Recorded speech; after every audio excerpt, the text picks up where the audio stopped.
domestic violence, and that's what our fundraiser is about. We're raising money for our Home of Refuge fund, which will help women to transition from a toxic environment to a safety net, that in-between barrier that people face when they're trying to leave and get to, let's say, a homeless shelter, a domestic violence shelter, homeless shelter, or to family, or just to a safety place.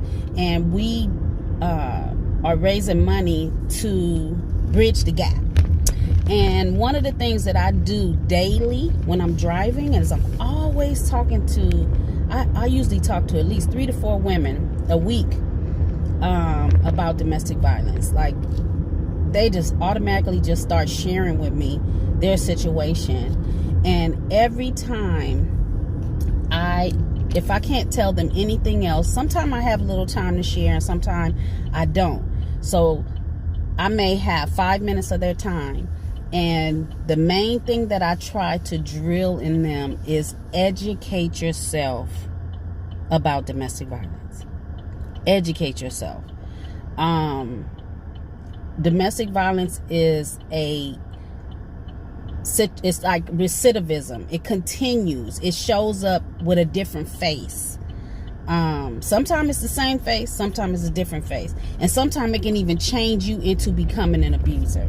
So it's so important to educate yourself. So I always tell them, educate themselves, because they may even go back after they talk to me and they just got out of it. But if they educate themselves, then it's a less of a chance that they will return. And as a matter of fact, I tell them all the time that that's what I did. I educated myself, and I promise you, I've been in situations where I got out of this situation because I educated myself and I knew. Now I even recognize game. I peep game early, and so I won't even allow it in my life. So I share them